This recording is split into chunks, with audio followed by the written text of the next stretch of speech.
परिषद के तो अध्यक्ष हैं ही, चीफ है, सर्वे सर्वा और सबने, और ये सांस्कृतिक मंडल के अध्यक्ष भी है महाराष्ट्र के। लाड, नंदू लाड, हाडवैद्य नंदू लाड. बऱ्याच दिवसांनी बघितलं. अरुण दात्यावर भेट किंचित फ्रॅक्चर झाली.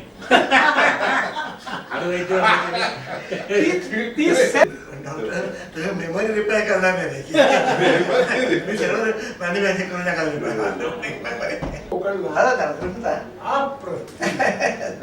पण त्या राणे साहेबांनी एकदम मध्ये येऊ ते काय असं मला कळलं नाही. ते बोलतात किती मोठी माणसं आहेत त्या स्पिअर मध्ये. तुम्ही मंत्री झालात बरोबर आहे, हे भांडण चाललं असताना फायनान्स मिनिस्टरच्या बाहेरचा दरबार काय चाललं, काय चाललं. एक टेम्पररी माणूस परमनंट माणसाला जाऊन देतोय. त्यावेळी कोणीतरी त्यांना सांगायला पाहिजे अशी गोष्ट आहे. परमनंट नाही, साहित्यिक परमनंट आहे, कवी परमनंट आहे, ऐकणारे तुम्ही मात्र टेम्पररी आहे. फाउंडेशनच्या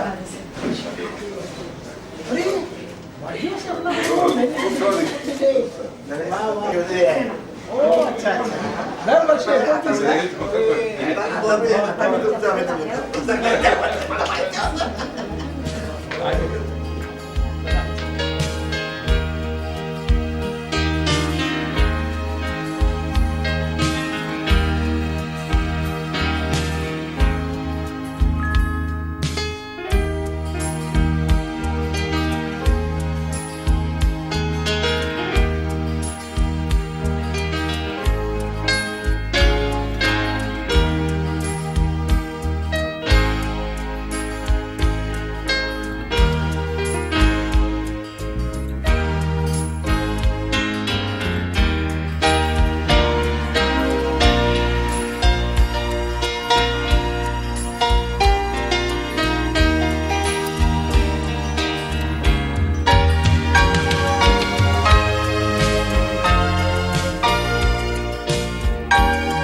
रसिक हो, URL फाउंडेशन अर्थात उदयदादा राजाराम लाड फाउंडेशनच्या वतीनं सर्व उपस्थितांचं आणि मान्यवरांचं मनपूर्वक स्वागत.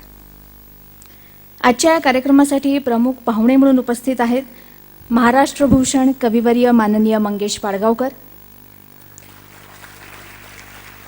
विशेष आमंत्रित म्हणून उपस्थित आहेत माननीय डॉक्टर नंदू लाड आणि माननीय डॉक्टर VN श्रीखंडे. यावर्षीचे सामाजिक गौरव पुरस्काराचे मानकरी माननीय सिंधुताई सपकाळ, माननीय पोपटराव पवार, माननीय प्रवीण पाटकर आणि प्रीती पाटकर. तसेच यावर्षीचे साहित्य जीवन गौरव पुरस्काराचे मानकरी ज्येष्ठ साहित्यिक माननीय पद्मश्री मधु मंगेश कर्णिक. URL फाउंडेशनचे अध्यक्ष उदयदादा लाड हे सुद्धा मंचावर उपस्थित आहेत. खजिनदार सौ सुधारिका उदयदादा लाड, सरचिटणीस शिवकुमार लाड, सौ जिग्ना लाड, विश्वस्त रामदास फुटाणे आणि विश्वस्त अरुण केदार ही सगळी मंडळी आता मंचावर उपस्थित आहेत. रसिको, URL फाउंडेशनच्या वतीनं 29 मे हा दिवस म्हणजेच उदयदादांचा वाढदिवस दरवर्षी कृतज्ञता दिवस म्हणून साजरा केला जातो. तुम्हा सर्वांच्या वतीनं उदयदादांना वाढदिवसाच्या शुभेच्छा देताना मला असं म्हणावंसं वाटतंय, दरवर्षी वाढदिवस साजरा करता करता नवल वाटते चाललो किती वर्षे सरता सरता. सरळ वाकडा कधी चढणीचा असो तो जीवन रस्ता, सरळ वाकडा कधी चढणीचा असो तो जीवन रस्ता, उजेड अंधार मळभ सावल्या भेटतात चालता चालता. आपलाच आपण आदमास घेत भविष्य घडवायचे, सुंदर आचार विचारांनी जीवन सजवायचे. दीर्घ आयुअन आरोग्य तुम्हास लाभावे, अभिष्ट चिंतन विनम्र आमुचे तुम्ही स्वीकारावे. असंच सुंदर आचार विचारांनी जीवन सजवण्यासाठी, समृद्ध करण्यासाठी, ज्या समाजात आपण राहतो त्या समाजाशी असलेली आपली बांधिलकी जपण्यासाठी दरवर्षी URL फाउंडेशनच्या वतीनं सामाजिक, साहित्यिक आणि क्रीडा क्षेत्रातल्या व्यक्तींना पुरस्कार देऊन गौरवण्यात येतं.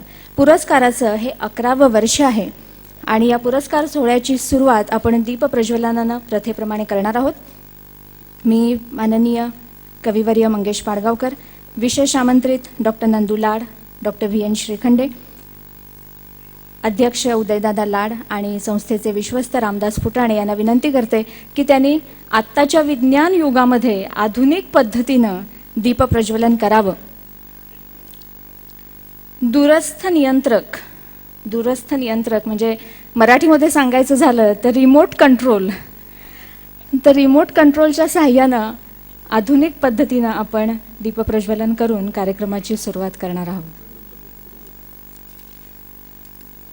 रिमोट कंट्रोल बहुतेक हरवलेला दिसतोय, जो आत्ताच्या काळात हरवलेला आहेच.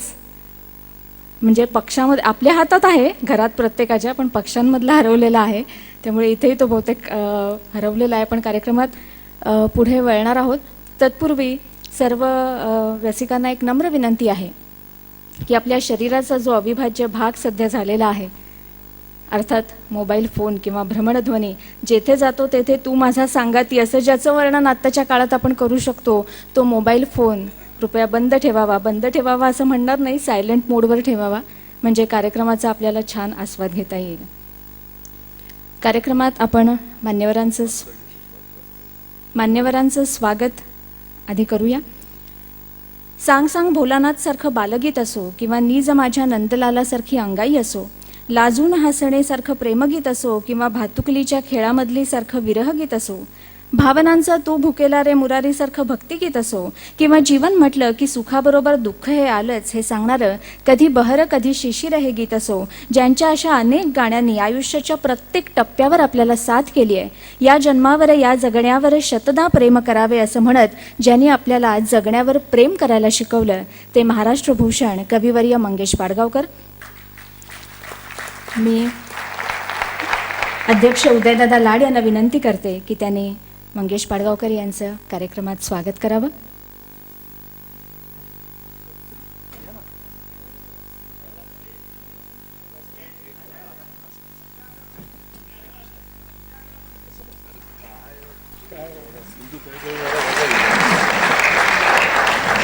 आज खासदार एकनाथ गायकवाड यांची विशेष उपस्थिती आपल्याला लाभलेली आहे. त्यांचंही आपण टाळ्यांनी स्वागत करूया.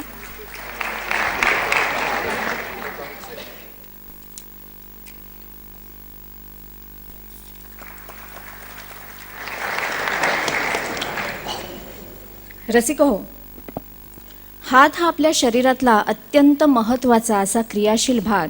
म्हणून तर सकाळी उठल्यानंतर हातांना वंदन करण्याची आपल्याकडे प्रथा आहे.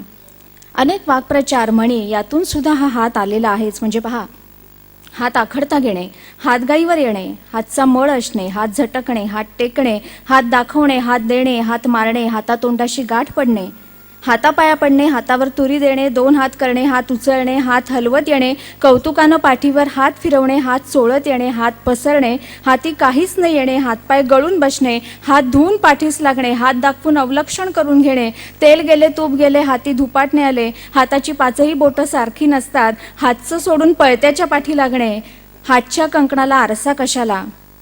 माझं हे हात प्रकरण जरा हाताबाहेर चाललंय, ह्याची मला पूर्ण कल्पना आहे. तुम्ही हात दाखवून थांब म्हणायच्या अगोदरच मी हा हात आवरता घेणार आहे आणि या दोन हातांचा उपयोग अनेक रुग्णांना जीवनदान देण्यासाठी करणारे दोन ज्येष्ठ शल्य विशारद आज इथे विशेष आमंत्रित म्हणून उपस्थित आहेत. डॉक्टर VN श्रीखंडे आणि डॉक्टर नंदू लाड. त्यांचा मी थोडक्यात परिचय आपल्याला करून देणार आहे. ऑर्थोपेडिक सर्जन अर्थात अस्थिशल्य विशारद म्हणून सर्वांना परिचित असलेले डॉक्टर नंदू लाड अस्थिरोग तज्ज्ञांच्या जागतिक परिषदेत अध्यक्षस्थान भूषवणारे डॉक्टर नंदू लाड, माजी पंतप्रधान अटल बिहारी वाजपेयी यांच्या गुडघ्यावर शस्त्रक्रिया करणारे डॉक्टर राणावत आणि त्यावेळी डॉक्टर राणावत यांच्याबरोबर प्रमुख सल्लागार म्हणून उपस्थित असलेले डॉक्टर लाड. भारतीय बनावटीचे सांधे तयार करणं आणि ते सर्वसामान्यांना परवडेल अशा दरात उपलब्ध करून देण्यात डॉक्टर लाड यांचा मोठा हात आहे. अनेक सामाजिक संस्थांशी संबंधित असलेले, गेली अनेक वर्ष स्वतःचं साहित्य वापरून गरीब रुग्णांची मनापासून सेवा करणारे डॉक्टर नंदू लाड. मी URLचे सरचिटणीस शिवकुमार लाड यांना विनंती करते की त्यांनी डॉक्टर नंदू लाड यांचं स्वागत करावं.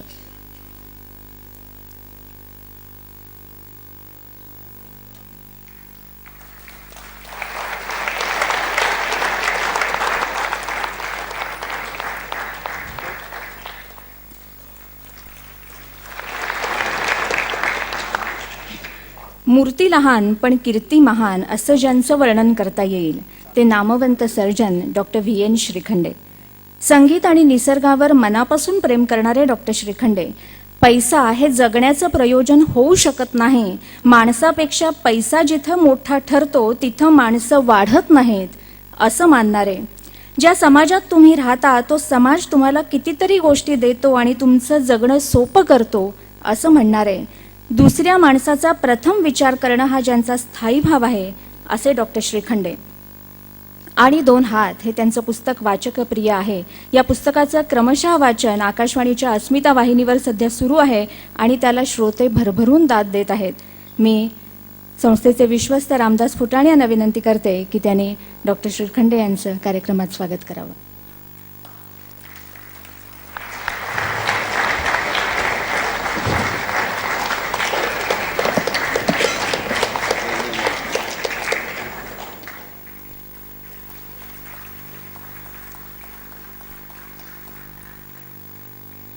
आज विशेष उपस्थिती इथे लाभलेली आहे खासदार एकनाथ गायकवाड यांची.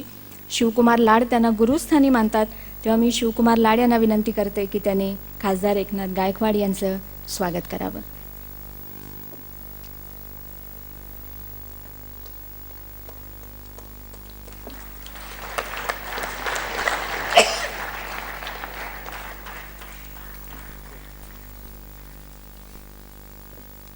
यानंतर लाड फाउंडेशनच्या वतीनं तुम्हा सर्व रसिकांचं, सर्व उपस्थितांचं स्वागत गुलाब पाकळ्यांनी करण्यात येणार आहे. अध्यक्ष उदयदादा लाड, सरचिटणीस शिवकुमार लाड, सौ जिग्ना लाड, खजिनदार सुधारिका लाड, विश्वस्त रामदास फुटाणे आणि विश्वस्त अरुण केदार ही सगळी मंडळी तुम्हा सर्व उपस्थितांचं, सर्व रसिकांचं गुलाब पाकळ्यांनी स्वागत करणार आहेत.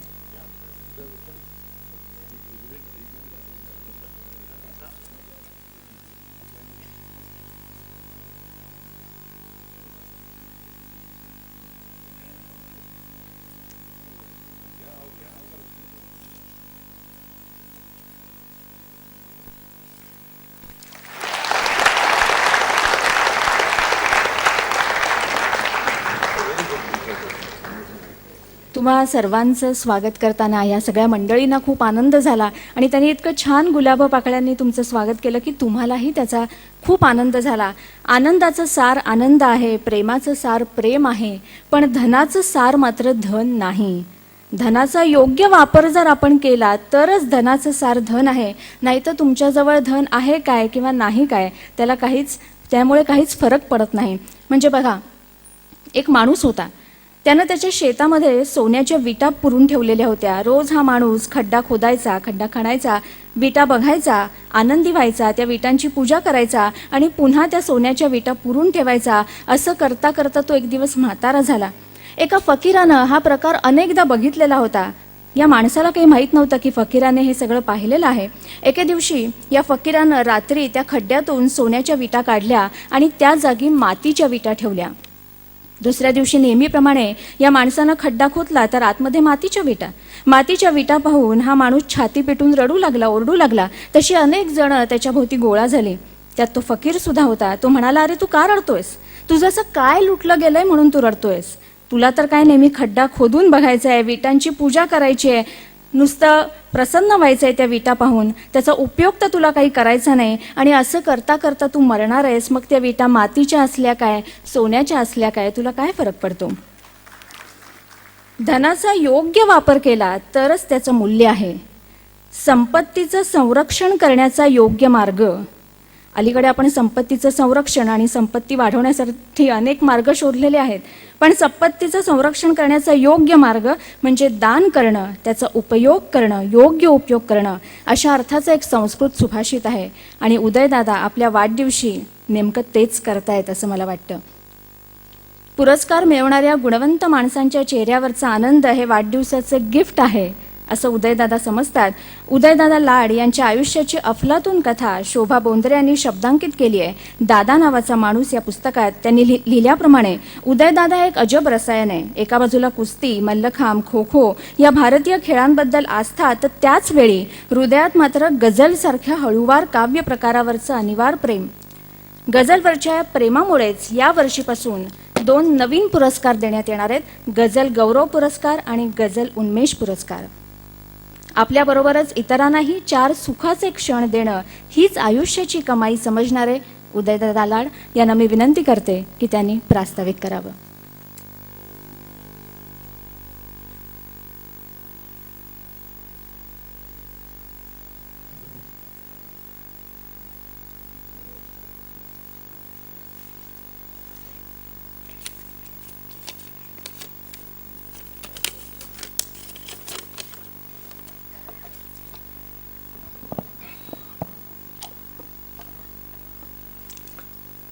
नमस्कार मंडळी.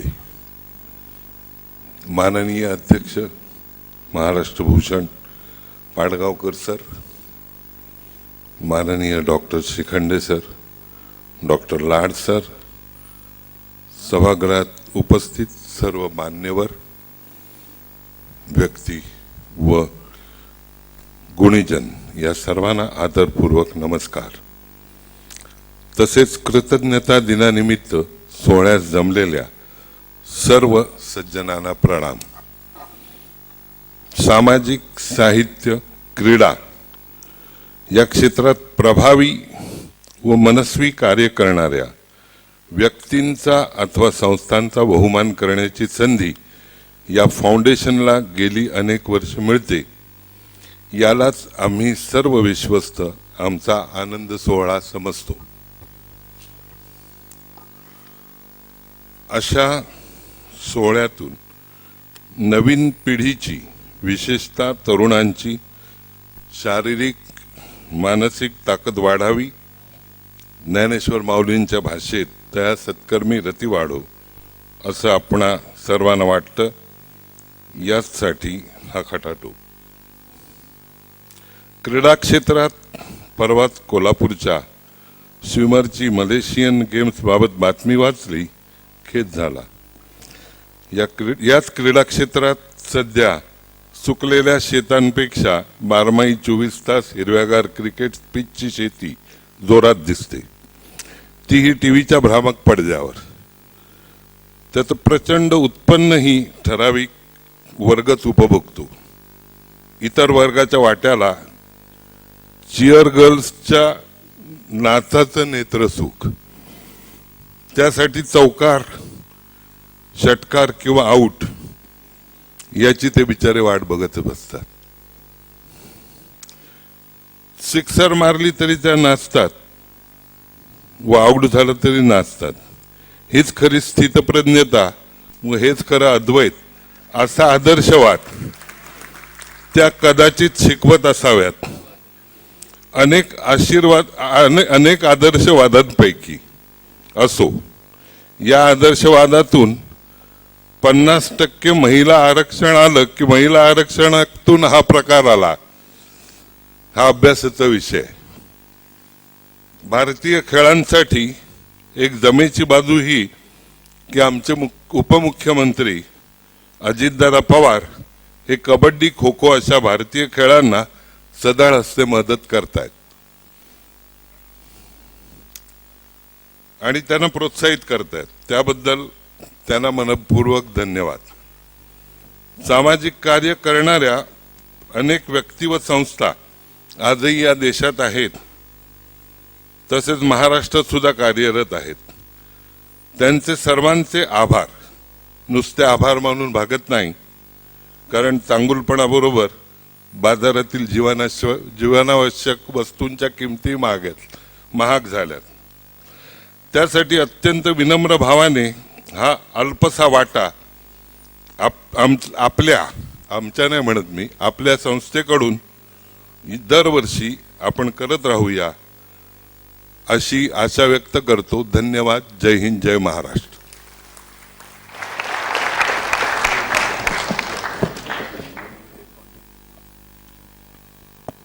धन्यवाद उदयदादा. उदयदादांनी बोलल्याशिवाय दिवा काही आला नाही. उदयदादांनी बोलायला सुरुवात केली आणि दिवा आला. काय तर हा कृत्रिम दिवा आलेला आहे आणि त्याचं आता आपण दीपप्रज्वलनाने सुरुवात करणार आहोत. कविवर्य Mangesh Padgaonkar, doctor VN Shrikhande, doctor Nandu Lad, उदयदादा लाड आणि रामदास फुटाणे.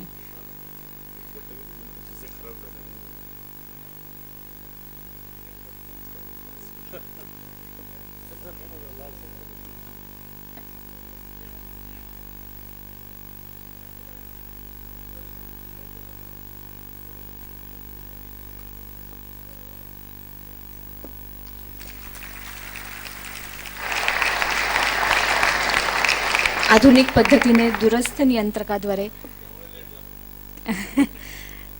त्यामुळे वात्र टीकाकार त्यांच्यातला कायम जागृत असतो, त्यामुळे ते म्हणतात त्यामुळे लेट झाला. आता यानंतर लगेचच पुरस्कार वितरणाचा कार्यक्रम होणार आहे. सुरुवातीला सामाजिक गौरव पुरस्कार.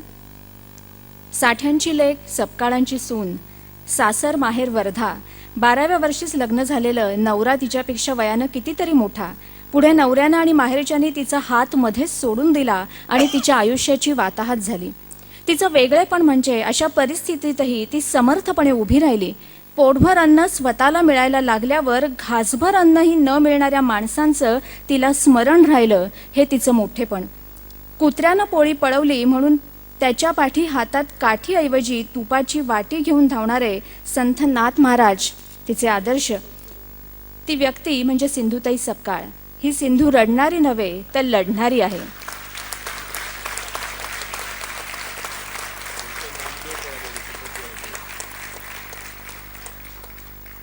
ही सिंधू रडणारी नाही तर लढणारी आहे. आणि मुख्य म्हणजे सुधाकराची साथ नसतानाही स्वतःबरोबरच इतरांचं आयुष्यही सुधारणारी आहे.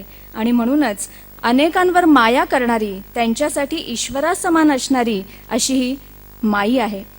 दुःखाने आणि संघर्षाने भरलेली त्यांची जीवनगाथा म्हणजे कलाकृतीच जणू.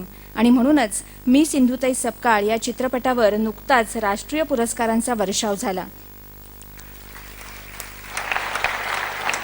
हलके काढून कंटक पायीचे, स्वरात विणिले सरमी स्वप्नांचे, हासत दुःखांचा केला मी स्वीकार, वर्षिले चांदणे पिऊन अंधार, प्रकाशाचे गाणे अवसेच्या रात्री, आनंद यात्री मी आनंद यात्री. पाडगावकरांची ही कविता जणू काही सिंधुताईंसाठीच लिहिली गेली असं वाटतं.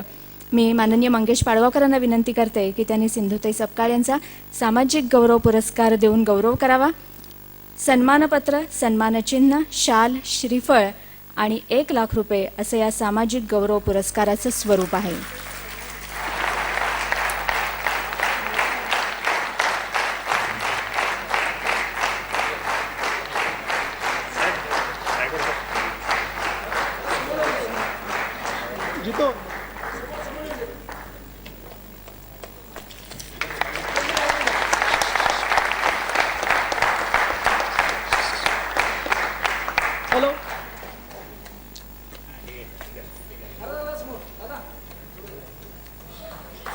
हाँ ये लो इधर से भी चलो.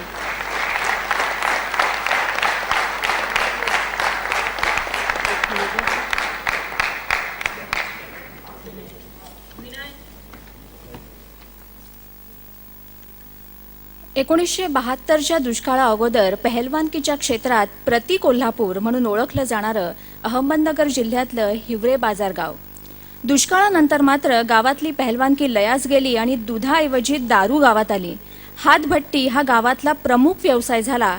त्यामुळे गुन्हेगारीत प्रचंड वाढ झाली. गावाचा दिवसच दारू आणि मारामारीनं सुरू होऊ लागला आणि अशा विदारक परिस्थितीमध्ये गावाचे सरपंच झाले पोपटराव पवार. खरं तर उत्तम खेळाडू असल्यामुळे खेळाडू म्हणून अनेक ठिकाणी सरकारी नोकरीच्या संधी उपलब्ध होत्या, पण लहानपणी पाहिलेला सुजलाम सुफलाम गाव पुन्हा उभा करायचा या ध्येयानं सरपंच झालेले पोपटराव पवार. लोकांना विश्वासात घेऊन गरजेवर आधारित विकासाची दिशा ठरवणारे सरपंच पोपटराव. आणि मग ग्रामस्थांना एकत्र आणून श्रमदानानं केलेली शाळेची दुरुस्ती, शाळेचा विकास, लोकांना एकत्र आणून राबवलेला पाणलोट विकास कार्यक्रम, लयाला गेलेलं हिवरे बाजार गाव लोकांच्याच सहभागातून आणि श्रमदानातून आदर्श गाव झालं ते अर्थातच पोपटराव पवार यांच्या नेतृत्वामुळे.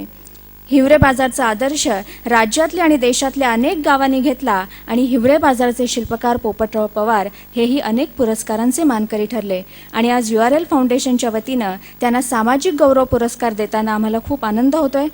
त्यासाठी मी डॉक्टर नंदू लाड यांना विनंती करते की त्यांनी पोपटराव पवार यांचा सत्कार करावा. सन्मानपत्र, सन्मानचिन्ह, शाल, श्रीफळ आणि 1 लाख रुपयांचा धनादेश असे या पुरस्काराचे स्वरूप आहे.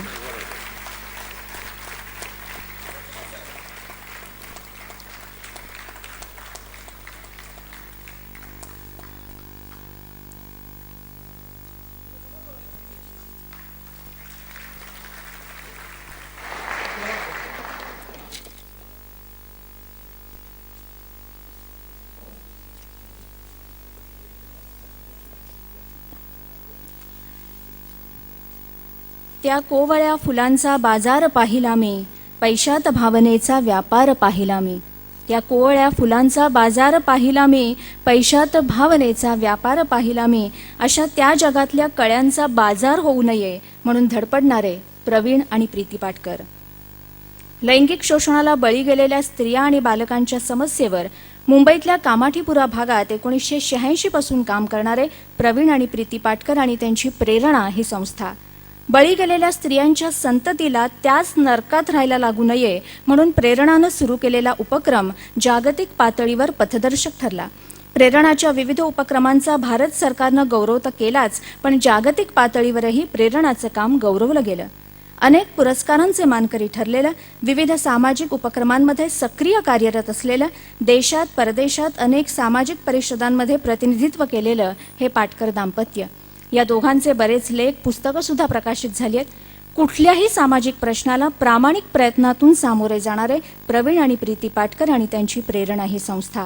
आपल्या अंगावर शहारे आणणारे, आपल्याला सुन्न करणारे अनेक अनुभव त्यांच्याकडे आहेत, ते आपण ऐकणार आहोत. पण तत्पूर्वी डॉक्टर VN श्रीखंडे यांना विनंती करते की त्यांनी प्रवीण आणि प्रीती पाटकर यांचा सामाजिक गौरव पुरस्कार देऊन गौरव करावा.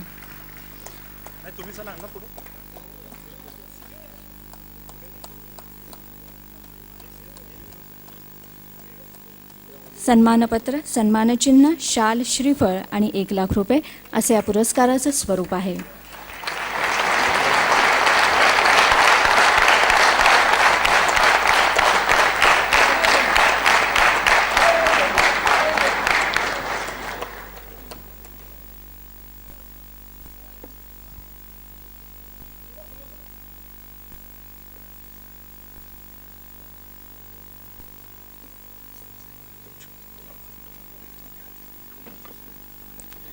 यावर्षीचे साहित्य जीवनगौरव पुरस्काराचे मानकरी आहेत ज्येष्ठ साहित्यिक माननीय पद्मश्री मधु मंगेश कर्णिक.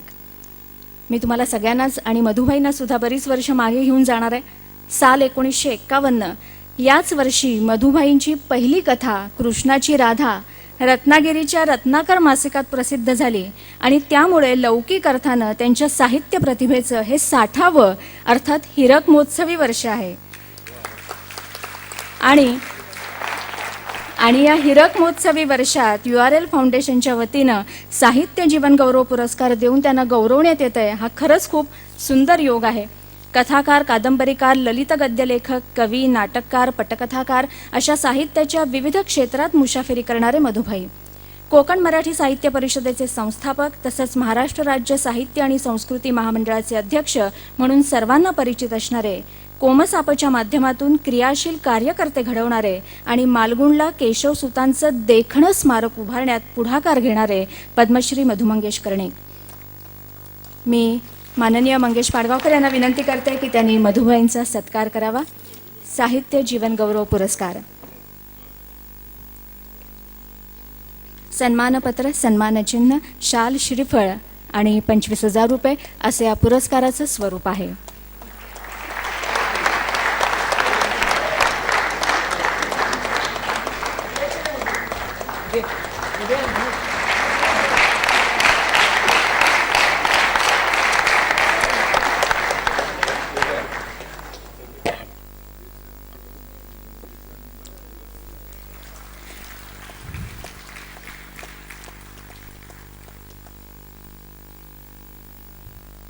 माननीय मधु मंगेश कर्णिक आपलं मनोगत व्यक्त करतीलच, पण तत्पूर्वी खासदार एकनाथ गायकवाड यांना मी विनंती करते की त्यांनी आपलं मनोगत व्यक्त करावं.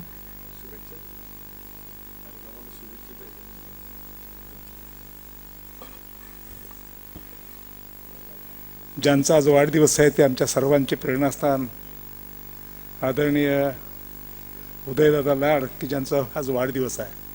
त्याचप्रमाणे महाराष्ट्र भूषण आदरणीय मंगेश पडगावकर, डॉक्टर नंदूजी लाड, आदरणीय डॉक्टर श्रीखंडेजी, आपल्या सर्वांच्या माई सिंधुताई सकपा, पोपटराव पवार, प्रवीण आणि प्रीती पाटकर, आमचे मित्र, त्याचप्रमाणे रामदासजी पुटाणे, सर्व मान्यवर आणि माझे मित्र आणि तरुण असे शिवकुमार लाड, बंधू आणि भगिनीनो. खरं म्हणजे मी भाषण करायचं नव्हतं, मी फक्त प्रेक्षकामध्ये समोर बसायला आलो होतो.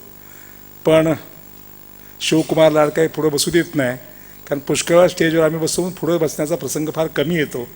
एक अत्यंत चांगला देखणा कार्यक्रम या ठिकाणी आपण आयोजित केलेला आहे, ज्यांनी सामाजिक, साहित्यिक आणि मानवाच्या उपयोगाचे असे स्वतःचं आयुष्य दिलेलं आहे.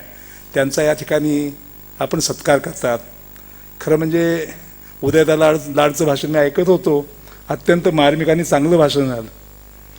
कारण देशी खेळाला देखील जेवढं पाहिजे तेवढं प्रोत्साहन शासनाकडूनही मिळत नाही, इतराकडूनही मिळत नाही, ही दुर्दैवाची बाब. परंतु ते आदरणीय उदयदादा करत आहेत. कारण मी मध्येच एका कुस्तीगीर परिषदेला गेलो होतो, संपूर्ण देशातून पैलवान आले होते आणि बजेट होतं फक्त 21 लाखाचं. म्हणजे हे जे आहेत सगळे खेळ भारतीय, यांना 21 लाख, 20 लाख, 22 लाख, 55 लाख याच्या पुढे काही पैसे जात नाहीत लाखाच्या पुढे. तुम्ही ते या ठिकाणी लाखोपती या सगळ्या मंडळांनी देताय की लाख मुलाची माणसं आहेत. हे काम आपण करतात फार मोठ्या अत्यंत ममतेनं आणि प्रेमानं. एक बाब माझ्या नजरेला आली आहे की क्रिकेटसाठी सगळं भरभरून देते. मी कधीतरी विचार करतो शून्य मनानं की ज्या क्रिकेटवीर जिंकतात त्या खरोखर त्याचा सन्मान केला पाहिजे, सत्कार केला पाहिजे. पण 5-5 लाख रुपये देत आहे, 5-5 कोटी रुपये देत आहे, एखादा कोटी या देशी खेळायला दिला तर फार बरं होईल असं मी शासनाला अनेक वेळा सुचवून पाहिलं. कारण या गोष्टी करायला पाहिजेत. दुसरी गोष्ट, आमचे सगळे मी सामाजिक कार्यकर्त्याचा विचार करतो, साहित्यिकांचा विचार करतो, राजकीय नेत्यांचा देखील विचार करतो. त्यांना जे जे सन्मान मिळतात किंवा सन्मानापोटी जी रक्कम मिळते ते सामाजिक कार्याला, चांगल्या कामासाठी ते उपयोगी आणतात. पण क्रिकेटवीरांना कोणी एखादे कोटी एखाद्या चांगल्या देशी खेळाला प्रोत्साहनासाठी दिल्याचं मी ऐकलं नाही. आज 3-3 क्रिकेटाचे संकुलन दिलेले आहेत, अजूनही मागणी आहे. आता किती क्रिकेटाचे संकुलन होणार आहेत, किती क्रिकेटवीर होणार आहे, हा प्रश्न वेगळा आहे. त्या खेळाबद्दल मला संपूर्ण आदर आहे. परंतु भारतीय खेळाला देखील उत्साह दिला पाहिजे. भारतीय साहित्यिकांना देखील ज्या पद्धतीनं महाराष्ट्रामध्ये UR फाउंडेशन काम करतं, खरोखरच त्यांना धन्यवाद देण्यापेक्षा मी त्यांच्यासमोर नतमस्तक होतो. आपल्या सर्वांची रजा घेतो. धन्यवाद.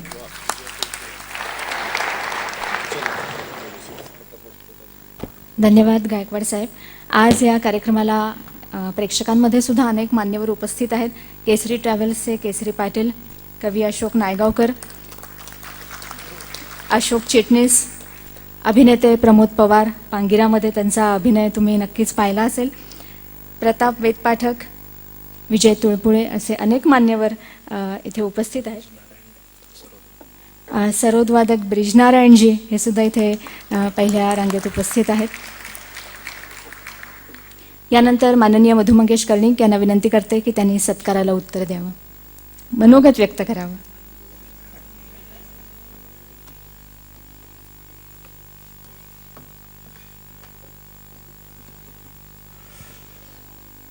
मित्रवर्य उदयदादा, मी माझ्यावर भाषण बंदी लावून घेतली आहे, तुम्हाला माहीत नाही.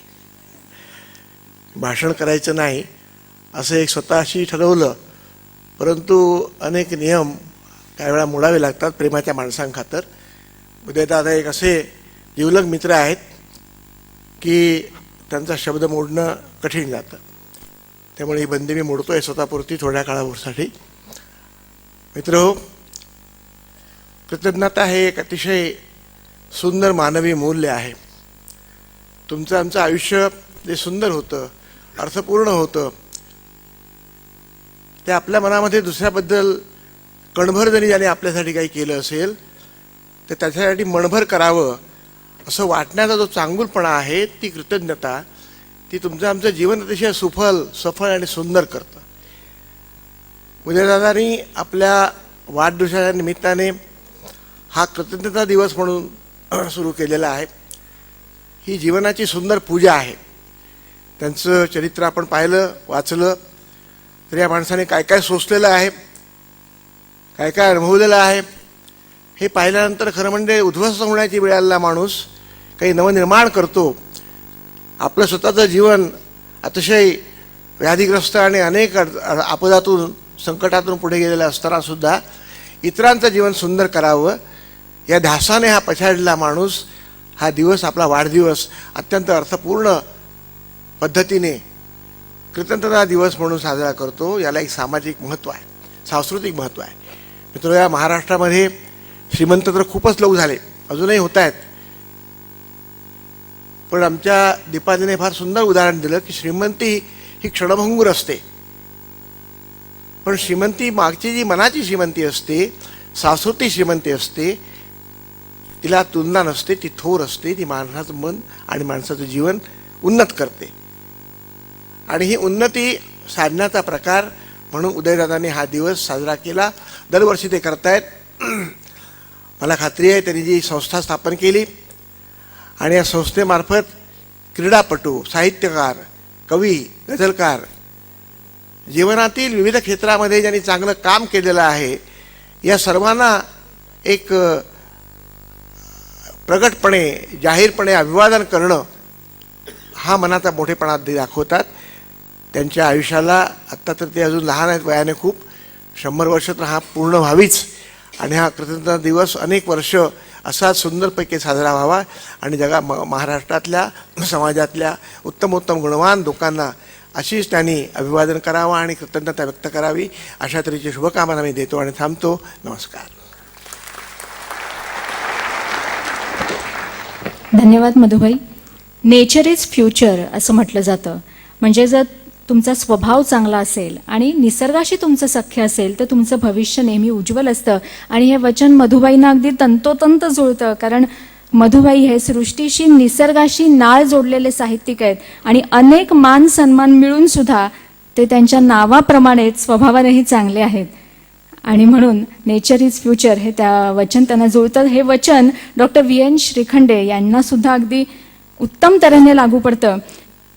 मी डॉक्टर VN श्रीखंडे यांना विनंती करते की त्यांनी आपलं मनोगत व्यक्त करावं.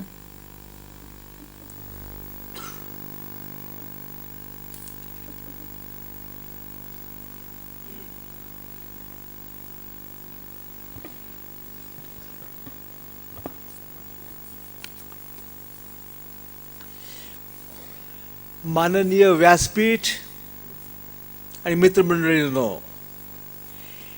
29 मे 1953 हिलरी आणि तेनसिंग पोचले माउंट एव्हरेस्टवर. तेव्हा उदयदादा लाड होते 10 वर्षाचे. हल्ली लोकांचे वाढदिवस जे साजरे केले जातात ते वाढदिवस असतात सत्तेचे, संपत्तीचे आणि सौंदर्याचे. इथं उदयदादा वाढदिवस साजरा करत नाही आहेत, ते दुसऱ्याचं कौतुक करून कृतज्ञता व्यक्त करतायत.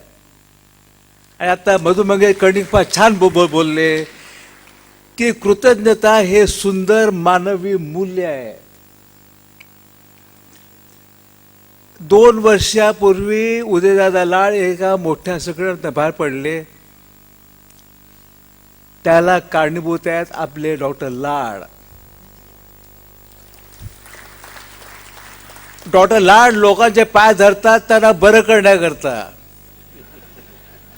त्यांनी पंतप्रधान अटलबाईंचे पण पाय धरलेले होते.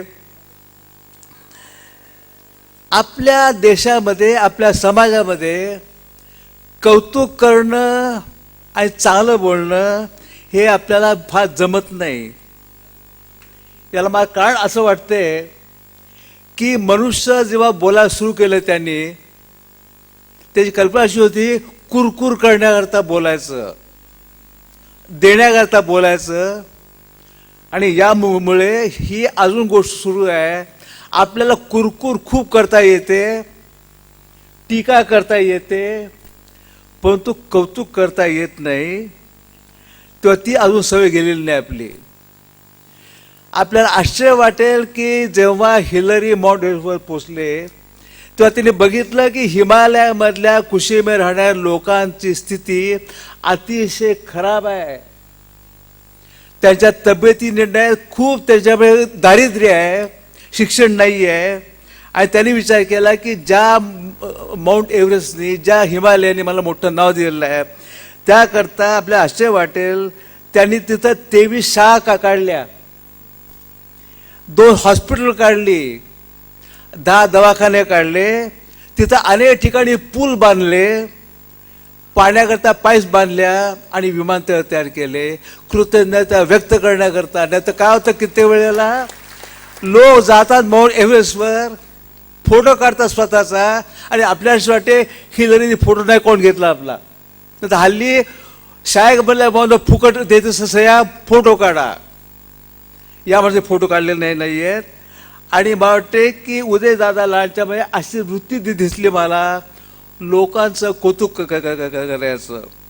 आणि मुख्य म्हणजे उदयदादा लाड नेहमी शोधामे असतात. ही मंडळी आहेत कुठे लपलेली. मी त्यांच्यावर नुकताच जो आलो कोकणामध्ये, त्यांच्याबद्दल मला त्यांच्या स्वभावावरनं खूप गमतीदार गोष्टी कळल्या. उदयदादा लाड खूप भाज्या विकत घेतात नको असताना. का तर ती बिचारी बाई जी जंगलातनं आलेली आहे, त्या बाईला किती श्रम पडले असतील, तिला पुन्हा त्या बाजूकडून परत पाठवायचं नाही आहे. आणि मग ती भाजी वाटायची लोकांना, आणि ते काम करतात श्रीमती सुधारिका. आणि आश्चर्य म्हणजे त्याचं ते कौतुक करत असतात ते नसताना पण. मला वाटते की उदयदादा लाड त्यांच्या पत्नी इतका एकमेकावर प्रेम करतात अजून की कधी कधी हेवा वाटतो त्यांचा. आता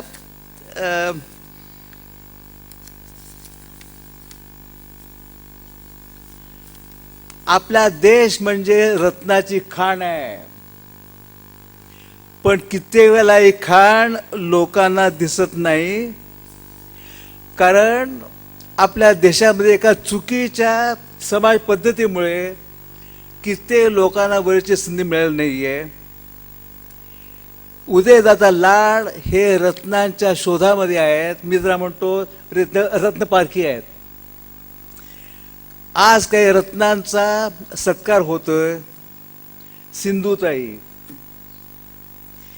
एकेकाळी सिंधू म्हटल्याबरोबर आठवायचा तो रामगडी गडकऱ्यांचा तळीराम. दारुड्यांनी उद्ध्वस्त केलेल्या एका स्त्रीची कहाणी. या पुरुषसत्ताक समाजामध्ये जगभर स्त्रियांच्यावर अत्याचार होत असतातच. आपल्याला खरं वाटणार नाही, इंग्लंडमध्ये रोज 10 स्त्रियांचे खून होत असतात. ही फक्त भारतामधली स्थिती नाही आहे. आणि सगळ्या या दुःखी स्त्रियांची एकच भाषा असते, त्याला म्हणतात मौन. त्या गप्प बसलेल्या असतात. आणि इथं मग दिसतात सिंधुताई. त्यांच्या आयुष्यामधला प्रवास अचंब करणारा आहे. भिकारी, आता त्या भिकारी होऊन मुलाला घेऊन रेल्वेमध्ये भीक मागत होत्या. सिंधुताई, मला आज असं वाटते, उद्या जर मी कुठली एका अशी बाई बघितली वाटेल की या स्त्रीच्या मध्ये सिंधुताई असेल का. आणि वाटते या एका गोष्टीनं माझी दृष्टी बदलून गेली आहे. आणि त्यांना आता आत्तापर्यंत या बाईला 272 पुरस्कार मिळालेले आहेत. हजारो मुलांच्या आई बाई बनलेल्या आहेत. 182 जावई आणि 36 सुना, आणि मुख्य म्हणजे ज्या नवऱ्याने त्यांना त्रास दिला होता त्या नवऱ्या ते अजून सांभाळ करत असतात. आई म्हणून आपण जीसस ख्राइस्ट बद्दल म्हणतो, त्याला जेव्हा क्रूस मारण्यात आलं तेव्हा म्हणत होतो, forgive them, they do not know what they are doing. मला वाटते इथं सिंधू त्याच वाटतात, ते नवऱ्या असं म्हणतात, झालं होऊन गेलं. तर लोकांना हे कळणं मला वाटते फार मोठी गोष्ट आहे ही. सिंधू ते माझ्या स्वतः व्यवसायामध्ये तब्येतीला काही झालं नसता लोक कुरकुर करत असतात. याचं कारण असं आहे की या आत्मकेंद्रित समाजामध्ये सुखी होता येणं शक्य नाही आपल्याला. दुसऱ्याची सेवा केल्याशिवाय मनाला समाधान मिळणं अशक्य असतं. हे संत सांगतात, हे मी डॉक्टर म्हणून सांगत असतो की लोकांच्यावर प्रेम करा, अपेक्षा न ठेवता. त्याला हे सांगायचं, या लोकांना कळते हसवा शिकवा त्यांना. ही मंडळी अशी कधी हसलीच नाही आहेत. पोपटराव पवारांची मी गोष्ट वाचली आणि मी चक्क बेशुद्ध पडणार होतो. एकटा मनुष्य आयुष्यात काय करू शकतो याचं जिवंत उदाहरण म्हणजे पोपटराव. पैलवानाने गाजलेल्या शहरामध्ये गुंडांचं राज्य आलं, दुधाऐवजी दारू आली आणि दुष्काळी भागामध्ये त्यांनी पाणी आणलं. मात्र का त्यांनी पाणी अडवलं, लोक रस्ते अडवत असतात लोकांना त्रास देण्याकरता. या माणसाने पाणी अडवलं आणि जिथं जो भाग संपूर्ण ड्राय होता तिथं त्यांनी आता ग्रीन बाजार आणलेला आहे, ग्रीन आणलेली आहे. भारत अतिशय अस्वच्छ देश आहे, अस्वच्छ देश. मी समज जगभर हिंडलेलो आहे, इतका घाण देश कुठेही नाही आहे. पण या घाणीमध्ये रत्न आपल्याकडे आहेत आणि त्यांनी त्याच्या गावामध्ये स्वच्छता आणलेली आहे, गरिबी हटवलेली आहे. हा मनुष्य अष्टपैलू होता. आधी क्रिकेट उत्तम खेळायचे, पण क्रिकेटच्या पाठी न लागता ते ठरवलं की आपण ज्या समाजामध्ये वर आलेलो आहोत त्या समाजाचं आपलं प्रेम करणं भाग आहे. कारण हल्ली क्रिकेटमध्ये जे गोष्टी चालतात ते कळत नाही मला कधी कधी.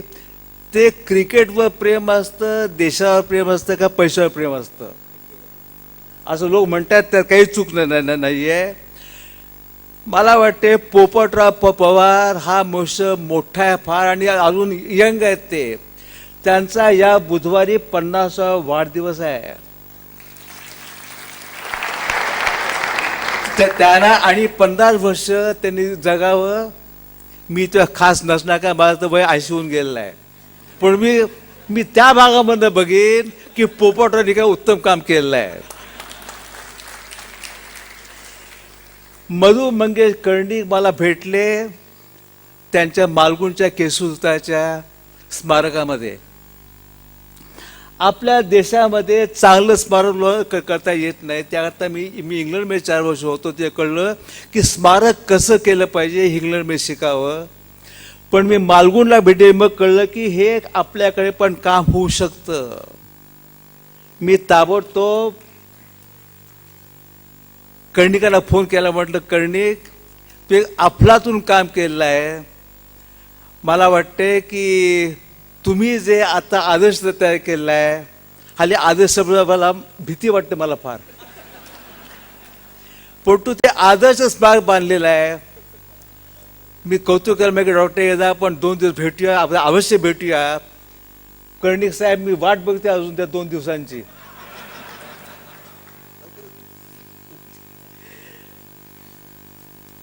आपल्याला नुकतंच एका व्याख्यान ऐकलं, निनाद बेडगांचं व्याख्यान ऐकलं मी की परदेशामध्ये कशा त्या वास्तू खूण ठेवत असतात. अमेरिकेमध्ये वेस्ट पॉईंट म्हणून त्यांची जागा आहे की ज्या ठिकाणी अमेरिकेमधल्या सगळ्या लोकांना, आर्मी नेव्ही एअरफोर्स लोकांना शिकवलं जातं.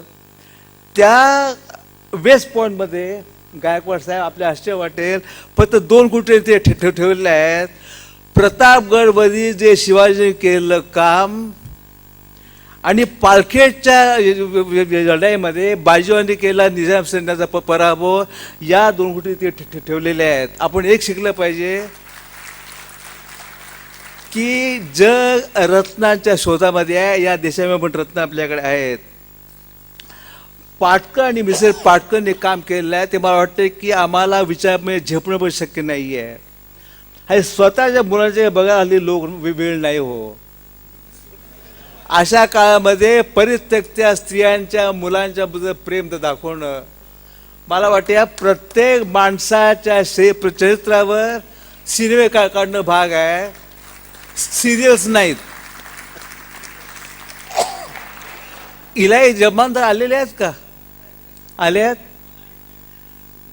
इलाही साहेब, तुमचा जन्म 1946चा. त्या वर्षी मी फर्ग्युसन कॉलेजला जॉईन केलं आणि दुर्दैवानं मराठीमध्ये गझल यायला फार वेळ लागला. त्यामुळे आमच्या तरुणपणी मुलींच्या बरोबर काय बोलायचं, कसं बोलायचं, कसे सुस्कार टाकायचे कळलंच नाही आम्हाला. काय काय गोष्टी नसतात नशिबामध्ये.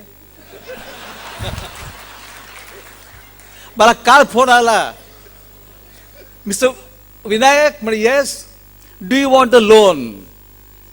म्हटलं how much can you give me? 20 lakhs. म्हणजे यू आर 50 years लेट. तेव्हा मला असं वाटते की आयुष्यामध्ये आपल्याला योग्य गोष्टी मिळत नाहीत. पण जमादार साहेब, एक सांगतो तुम्हाला मी, आम्ही जरी वार्धक्यामध्ये असलो तरी तुमच्या मी जेव्हा गझला ऐकतो वाटतं काही काय होईल, वाटतं की वी आर स्टील यंग. ही जी अशी मंडळी बनलेली आहेत ते समाजाचे अलंकार नाही आहेत, ते आधारस्तंभ आहेत. अलंकार फसवे असतात, ते कृत्रिम असतात, ते टिकत नाहीत. हल्ली कल्पना असेल की ब्युटिशियनच्या शॉपमध्ये जायचं लग्नाच्या आधी 2 दिवस आणि मग ते सौंदर्य टिकतं 18 तास. आधारस्तंभ दिसून येत नाहीत. हे कुठेही न दिसणारे लोक समाजात मोठं काम करतायत. जी काय शिकलेली मंडळी फक्त वर्तमानपत्र वाचतात, टाईमचे अंक वाचतात, दूरदर्शन बघतात, त्या दूरदृष्टी नसते. आणि ते म्हणतात देश रसात यायला चाललेला आहे. आय थिंक हे खरं नाही आहे. मला आत्ता जे गोडकळी गायकवाडच्या बद्दल इथं मायेमध्ये वाचनालय आहे, त्या वाचनालयाला मी व्याख्यान दिलं होतं. त्या वाचनालयाला कित्येक वर्ष लोक हो म्हणत होते, मदत केली नाही. आणि गायकवाड साहेब आले हो ना, त्याने ताबडतोब मदत केली. तेव्हा वाटते की राजकारणामध्ये देखील काही आदर्श लोक आहेत.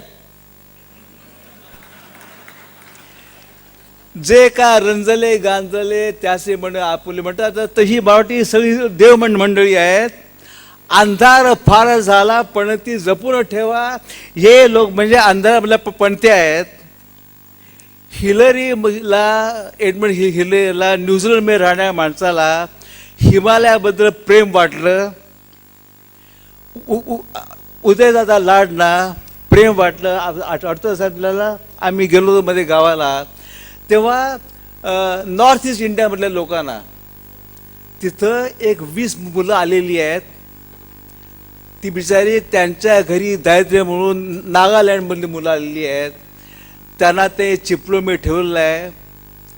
मला ते अशी इतकं छान वाटलं. त्या सगळ्या मुलांना उदयदादा लाडनी घरी जेवायला बोलावलं आणि श्रीमती लाड त्यांना उत्साहाने वाढत होत्या. आणि त्या मुलांच्या हास्य बघून वाटतं आयुष्यामध्ये मोठा सीन बघायला मिळाला. मला वाटते अपेक्षा न ठेवता लोकांचं प्रेम करता आलं पाहिजे. आणि या देशामध्ये, या जगामध्ये दुःख खूप आहेत. या लोकांची जर दुःख कमी करण्याचा आपण प्रयत्न केला, अश्रू पुसले, तर मला वाटते ही भेट उद्याना खूप छान वाटेल.